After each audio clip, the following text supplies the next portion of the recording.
Reporting for Heart Rhythm TV, I'm Mehak Dhande, and I'm joined by Dr. Mina Chung, Professor of Medicine and Cardiac Electrophysiologist at Cleveland Clinic, and Chief Richard Price, President and Founder of Pulse Point, and retired fire chief.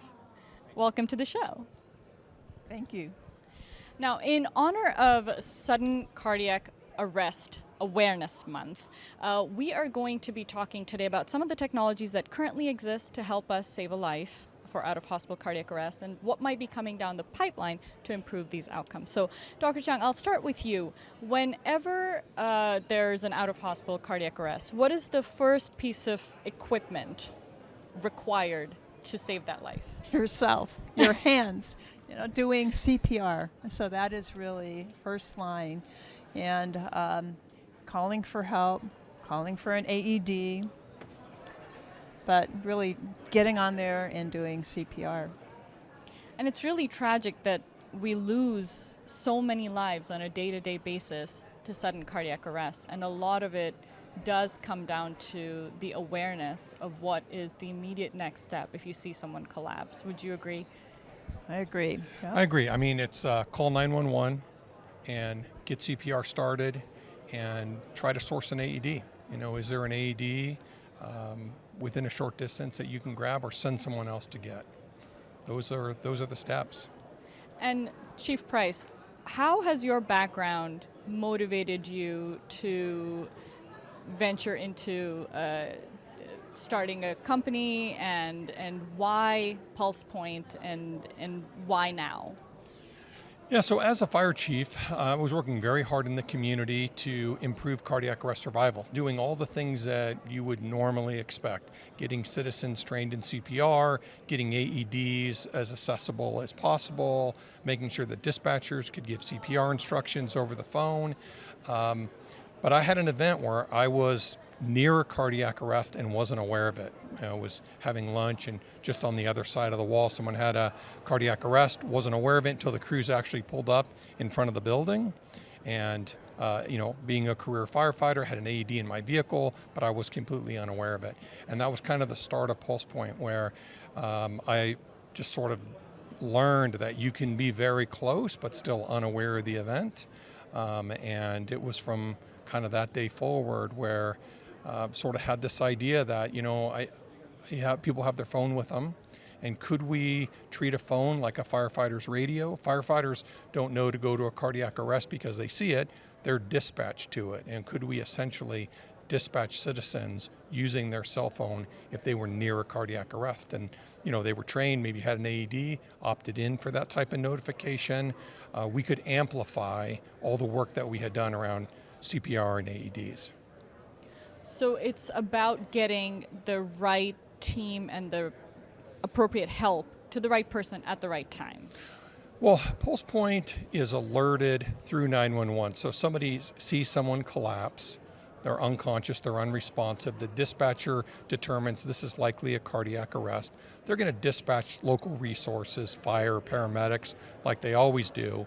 But our software running in that center is also going to see that that's a cardiac arrest, see the location, and we're going to look, do we have anybody off duty, anybody CPR trained that's right next door or on the floor above or something, very close? We're going to alert them. So while that crew is getting dressed, getting on the truck, driving to the scene, we're going to alert people that are in the immediate vicinity and get CPR started faster, more people doing CPR, better chance of getting an AED deployed. So when the crews arrive, that patient's in better shape. When you have a cardiac arrest, you have very little time to make a difference. After 6-7 minutes, you're probably going to have some neurological damage. After 10 minutes, probably no chance of survival. So we've used a strategy of trained citizens to get the process started fast. There's a lot of data out there where in the CARES registry, for example, that if you have a bystander, the response time, they get there about a minute and a half before EMS gets there. That makes a huge difference. And survival is also better. Yeah, when CPR is done and an AED is used, 2 to 3 times the survival rate. And Dr. Chung, what is the role of education and awareness to even know about the technologies that exist? And for example, in high school or even as medical trainees, what is the role of education in making sure we know all the technologies and resources that are available and how they vary from place to place?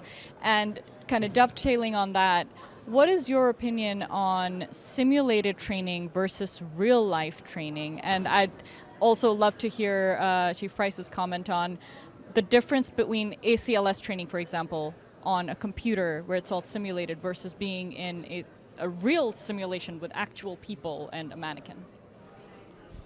Right. I mean, obviously, education is key. The more people that know CPR, hands-only CPR, even the better. That's how we can really make an impact. And knowing that, being aware that an AED can be helpful, and knowing where that is where they will be, where the AEDs are, is also very, very helpful. And if there are no educational programs out there, then we're really at a disadvantage. And different states, different areas have been trying to, and even nationally have been trying to pass laws to bring education into, say, the high schools, into schools, so that our kids will be in a generation that grows up knowing about CPR and about AEDs. We actually, I think, need to make it even more universal than that. I think a good way to think about it is good ALS begins with good BLS. And no matter how trained the paramedics are when they arrive and how good the equipment is, how good the emergency room is and the cath lab, patient has to arrive alive for any of those interventions to make a difference.